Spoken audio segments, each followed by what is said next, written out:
murakoze coach Eric reka mbibaze mwabajije mwatugezeho list somehow numva bitari fair gusiga Olivie Kwizera arimo arakina. Coach muri introduction ye yavuze ko hazajya hamagarwa abakinnyi kandi nibyo selection nationale ni umukinnyi uri gukina. Numva ko harimo no kwikontroduiza ku ruhande rwanyu. Last time mwamuhamagaye adakina ubu arakina ari guperforminga.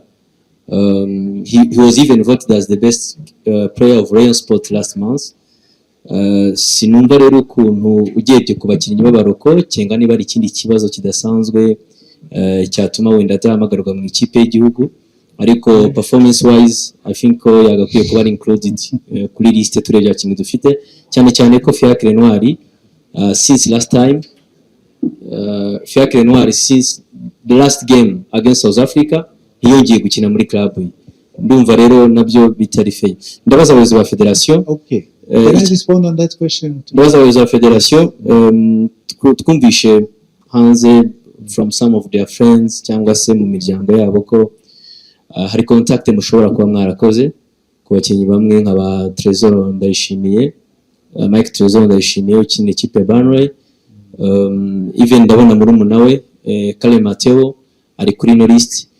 Byavugaga ko Trésor ashobora kuza i Kigali na mama we bakaza kureba FIFA series mu rwego rwo gukomeza kubareshya, kimwe yewe n'abandi bakinnyi nka defender wa Toulouse Warren Kamanzi ko bishoboka ko we cyangwa amuhagarariye baza i Kigali.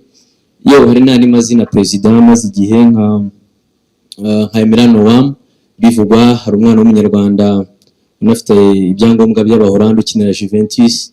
Hari n'abandi bakinnyi b'abanyarwanda benshi bari i Burayi dutekereza ko tubabonye yaba ari boost kuri national team yacu. Ese wenda bo niba hari aho bigeze hari update mwaha abanyarwanda kuri abo bakinnyi? Murakoze. Okay. Let me sinye ko Perezida agira droit de veto muri FIFA muri Ferwafa, but we are still on the provisional list. So accommodating 31 players or 32, I don't think to make a big difference. But let's give Olivier a chance. No, na coach amwirebe. So I will ask the technical team. I'm not really there to control this. I'll be on the camp.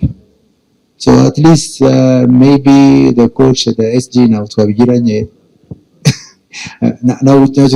now, but let's see if to show kumuha amahirwe joining abandi muri camp, and then they can assess. Maybe ashobora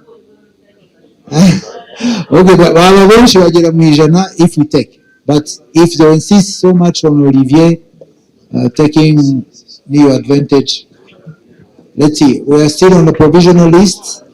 Kandi ikindi kintu cyiza dushobora kuvuga hano nuko na coach wacu nimo turimo kumushakira abakinnyi atazi. So the more we extend the list, the better for him to have a better decision. So ibiyago turaza kubivuga kugira ngo tutabigarukaho kenshi. For the players mwagiye muvuga, of course players cyane abari abafite ubwenegihugu burenze bumwe, akenshi ni bubiri, decision zabo ziragoye kugira ngo bavuge ngo tuje mu Mavubi. So for example, we are in contact, yes, uko mubuze ari murumuna wa Trésor uri muri yo squad, ariko ucyo twagiye tuganira n'umuryango we kuko murumuna we buri muntu agira icyo bita idole cyangwa se umuntu afatiraho reference. Umuntu afatiraho reference ni mukuru we, ni Mike Trésor.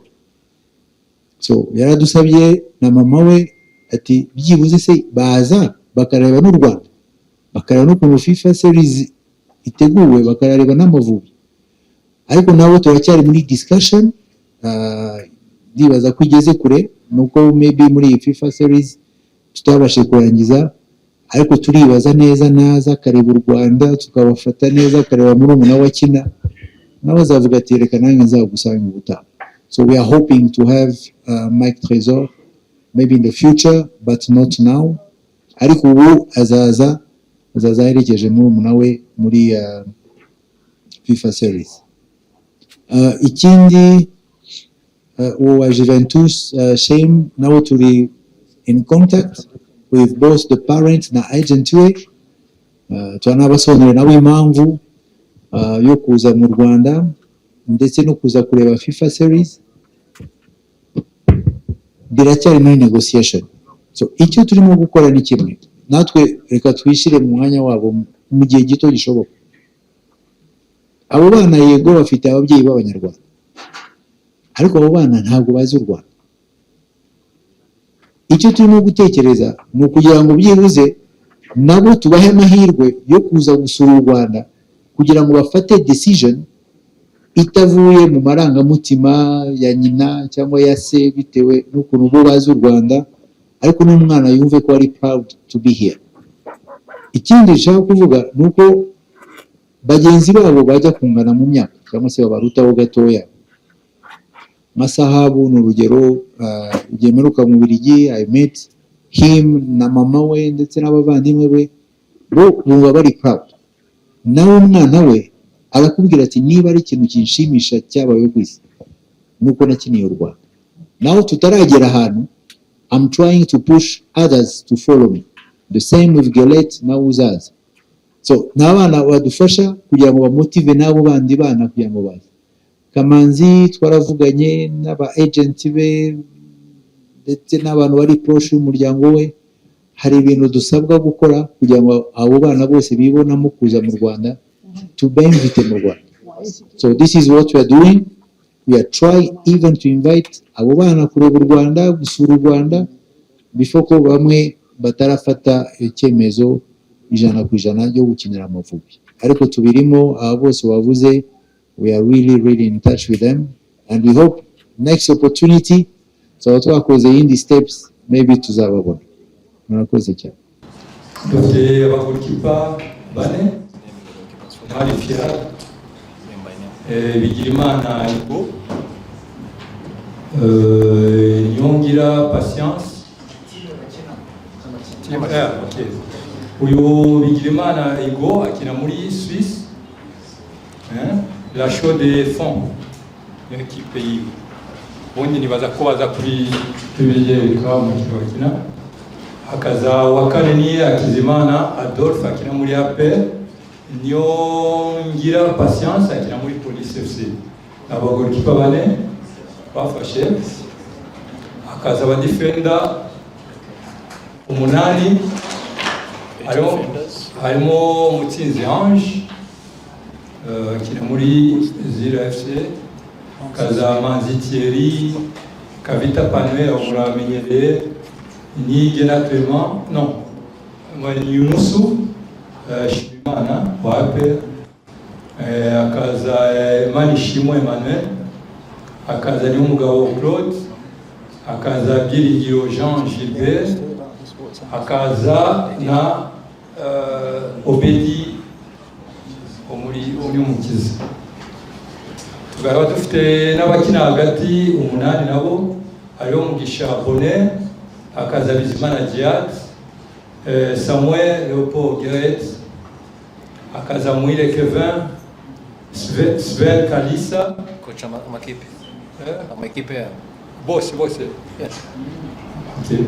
Mugisha Bonnet akina muri Al Masli, Bizimana Djihad akina muri CS Constantine, Gueret Samuel akina muri La Louvière, Muhire Kevin akina muri Jamus FC, Sven Kalisa akina muri FC, nibaza ko ari Kiwalo Estela ni kizina gikomeye. Hakaza na Ruboneka Jean Bosco akina muri APR, Mugisha Gilbert muri APR, na Neza René muri Kiyovu. Hakaza abakina muri bataka forward, Joycelyn Nichols akina muri FK Caravan, Ndayishimiye Ka Mateo nawe akina mu kipe yo mu Budagi yitwa KFC Wijik. Sahabu Hakim akina mu AEK Athene FC. Shuti Inosa akina muri El wa Afka Ajabiya. Joyce Lance Michels akina muri Saba Baku. Bigirimana Abedi akina muri Asabiye FC. Byiringiro Lag akina muri Police. Kwizera Georgia akina muri Rhodes Island. Leroy Jack Michels akina muri Zira FC. Na Kerry John Marvin akina muri AS Berizona. Na wakini tukashao na Nio David ariyo mukinyi wa 31 ubu yavuye muri Kiyovu akaba akina muri ekipe yo muri Ukraine. Na wakinyi 31 dufite. Murakoze.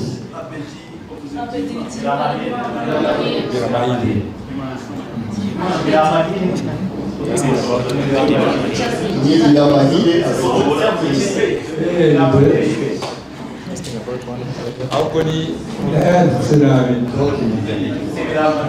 Vera Mahili.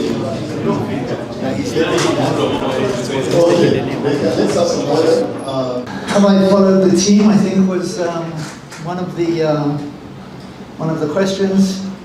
And what do I think about the AFCON? Okay, I think I said earlier, what have we, because now I am involved, what have we done to prepare for these tournaments? Okay, everybody wants to go to AFCON, everybody wants to go to the World Cup, but you know the song, What Have You Done For Me Lately? Okay, look it up.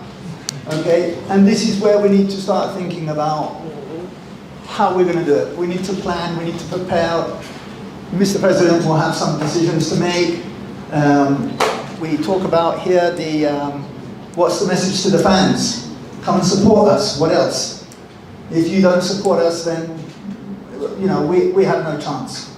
Okay, we need to fill the stadium. We need to feel that atmosphere that at least I felt the last time I was here. The win we had against Congo and some of the other games that we had, it needs to be like that. And we need that passion because I know you've got it. Technical staff. In the next couple of weeks, I'm going to work with the existing technical staff, and thereafter I'll make my decision as to what we need, what we don't need, and go from there. Hopefully we will have games planned in June and July. Even though it's the World Cup, it's available time, so we are looking to try and plan for fixtures. And I think,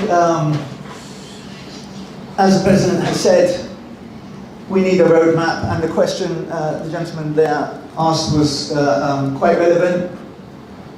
Talk is cheap, whiskey costs money. Right? So we're done talking. I will plan as much as I can with the help of the President. Of course, it's not a one-man job. I cannot do this by myself. I'm not going to try to do this by myself. We obviously need the support of the government and the sports ministry, and I'm sure we're going to get that. But like everybody else, they need to know where we're going to spend the money, how we're going to spend the money, and this is within their rights. Now, I think that's all the questions. Yes, no? Yeah, for you. It's Thank fine. you very much. Yes. Right? Yes, I'm going to talk to the staff. I said at the moment, I'm going to work with the existing staff that we have. I will then make an evaluation because I think, as Mr. President said, that technology is here, it's not going away, and we need to move with the times. So there's analysts, there's home performance, away performance, who's watching the players playing abroad. So we have guys playing in Azerbaijan, we have guys playing in England, we have guys playing in Libya. some in South Africa, wherever they're playing. Who is watching them? We have one guy in Cyprus, okay, I will tell you. He didn't play yesterday. 90-minute game, did not play.